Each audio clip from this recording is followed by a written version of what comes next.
Let's shock the economy. The economy is pretty complex. Lots of things are happening all the time. The purpose of a model is to help us organize the causes and effects of macroeconomic changes. We're going to divide all kinds of changes to the economy into 3 categories: financial shocks, spending shocks, and supply shocks. And if you recall from our circular flow diagram, those were our 3 markets. The markets for goods and services, the input markets, where labor is supplied and capital is supplied, and then the financial markets, where savings goes in and loans go out. A financial shock affects borrowing conditions. We're going to have a higher or lower risk premium, or something's going to be happening with a central bank. A spending shock affects aggregate expenditures: households, government spending, private business investment, or the rest of the world's spending via net exports. This is going to shift our IS curve, the investment savings curve. And then finally, the supply shock, a cost shock, a productivity shock. This is going to affect the Phillips curve. And they'll all have different, unique effects on the entire macroeconomy. First, the financial shock. A positive financial shock is going to lower the MP curve. Here, the risk premium has shrunk. Everybody's feeling really good about borrowing conditions.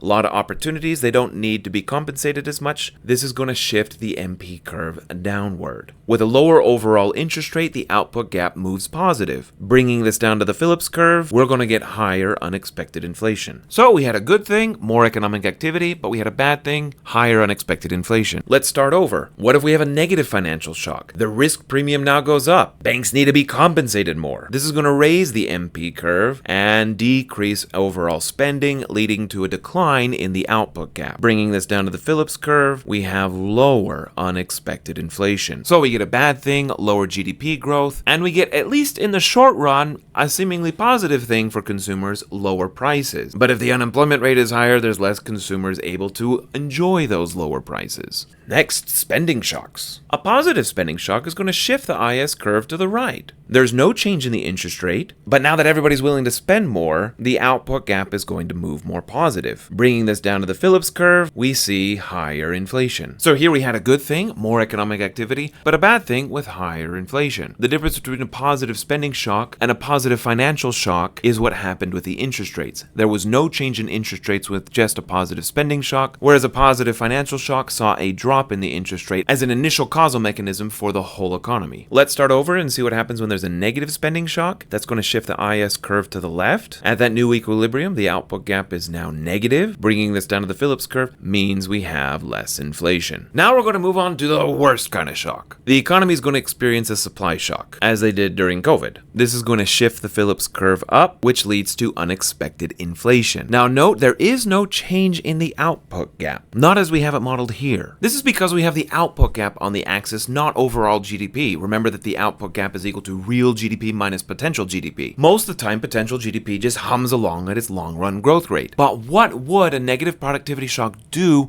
to our potential productive capacity? Like when our ports were backed up in LA during COVID, a negative supply shock can affect both the real GDP as well as the potential GDP. So in our little picture with the output gap, both real and potential GDP are falling, so the distance between them is unchanged. A negative supply shock means that prices are going up and potential GDP is falling. It's the worst of both worlds. We call this phenomena stagflation, for a stagnant and inflationary economy. And this is what we saw in the 1970s oil shocks. Now let's move on to the best type of macroeconomic shock. That is a positive supply shock. It's going to shift the Phillips curve down. This is going to lead to unexpectedly low inflation. No change in the output gap, but just as we saw before with a negative effect on potential GDP, a positive supply shock is a positive effect on potential GDP. So here we get more economic growth and lower prices, the best of both worlds.